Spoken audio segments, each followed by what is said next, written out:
Do you miss that rich, creamy milk texture, but avoid almond milks because of the higher oxalate content? Or find yourself avoiding coconut milk because of the higher carb content? I've got you covered. This low-carb milk replacement can be used in cooking or have a glass with my soft chocolate chip cookies. We'll start with some delicious buttery macadamia nuts, and you will need 1 cup macadamia nuts for this recipe. In your food processor or NutriBullet, add your macadamia nuts followed by 1 cup water. Secure the base of your NutriBullet, then blend for about 30 to 45 seconds. Now here's a not so fun fact. Did you know it can be dangerous to overmix with your NutriBullet? And I actually did a video on this. But let me get back to the recipe.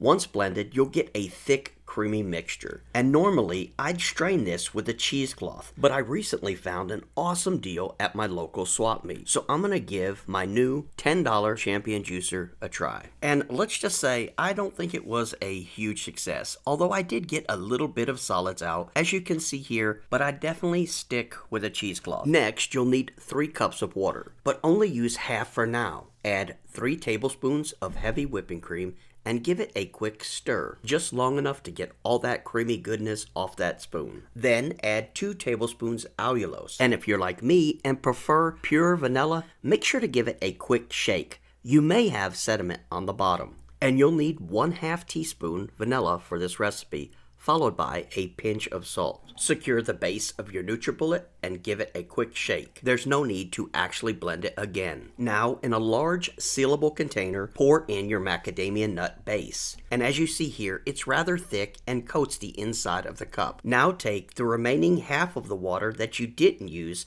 to rinse the inside edge of the cup. After giving it a good swirl, add it to the base. Then pour in the mixture from your NutriBullet. Close it up, give it a quick shake, and we'll move on to the next step. Now pour about 1 cup of the milk mixture into a wide-mouthed small mason jar. Next, you're going to add some guar gum. And while I had to use a 1/2 teaspoon here because I couldn't find my 1/4 teaspoon, we'll be using a 1/4 teaspoon guar gum. Use your immersion blender to blend it all until it's smooth. Now, as luck would have it, my immersion blender decided to give out during this filming, but that's okay. It just gives me an opportunity to show you guys a different method. Now, with your hand mixer and only 1 blade, you want to put it on medium speed.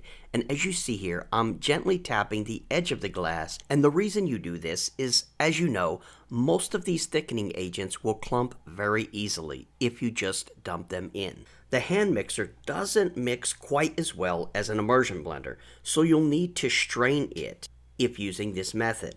I mean, just look at this. Would you want this in your milk? And now that all the ingredients are there, go ahead and give it a quick shake, chill, and enjoy. Guys, thanks so much for watching, and as always, I will see you in the next video.